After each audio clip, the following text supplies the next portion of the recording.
Vehicles convoy తో పాటు around 35 vehicles తో పాటు తాడేపల్లి నుంచి స్టార్ట్ అవ్వడం జరిగింది.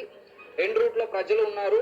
అది కాకుండా వెహికల్స్ కూడా అక్కడక్కడ యాడ్ అయింది. యాడ్ అయినప్పుడు మనం ఏటుకూరు రోడ్డు దగ్గర అంటే మన ఆంజనేయ బొమ్మ ఉంటాయి, అక్కడ వచ్చినప్పుడు ఒక సంఘటనలు జరిగింది.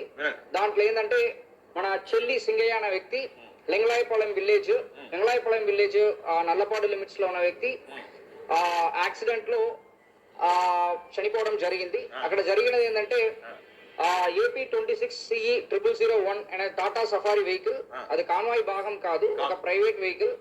దాంట్లో తగిలి కిందకి పడిపోయారు. దానిపైన ఆ వెహికల్ షోల్డర్ లో ఎక్కడం జరిగింది. దాని తర్వాత ఆ పర్టికులర్ చెల్లి సింగయ్య అనే వ్యక్తిని సైడ్ లో పెట్టడం జరిగింది. ఎవరు కూడా వాళ్ళని మళ్ళీ పట్టించుకోవట్లేదు. తర్వాత మన highway petrol police ASI Rajasekhar అనే వ్యక్తి 108 కాల్ చేస్తూ వాళ్ళని అంబులెన్స్ లో పెట్టి GGH గుంటూరుకి తరలించడం జరిగింది. తీసుకుని వెళ్ళినప్పుడు వాళ్ళు బ్రాడ్ డెడ్ అని చెప్పడం జరిగింది. సో దీంట్లో ఏంటంటే మనము ఈ పర్టికులర్ సత్నాపల్లి ప్రోగ్రామ్ కి మనం 11 కాన్వాయ్ వెహికల్స్ తో పాటు ప్లస్ 3 వెహికల్స్ వరకు పర్మిషన్ ఇవ్వడం జరిగింది. కాకపోతే దాని కాకుండా మళ్ళీ ఒక 35-38 వెహికల్స్ ఎక్స్ట్రా జాయిన్ అవడము, తర్వాత అన్ఎక్స్పెక్టెడ్ గా క్రౌడ్ ఎక్కువ రావడం వల్ల ఈ సంఘటనలు జరిగింది.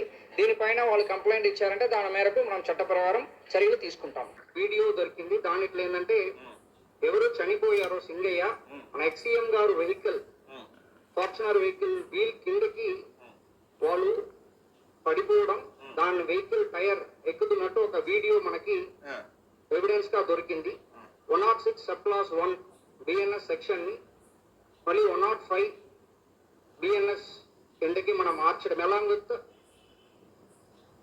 49 BNS కిందకి సెక్షన్ ని మార్చేసి దానిలో ఉన్న డ్రైవర్, తర్వాత XCM గారు, తర్వాత నాగేశ్వర్ రెడ్డి, సుబ్బారెడ్డి గారు, పెరినాని అండ్ మిడిల్ రజన్ గారు అందరినీ కూడా అక్యూజ్డ్ కాలంలో యాడ్ చేయడం జరిగింది.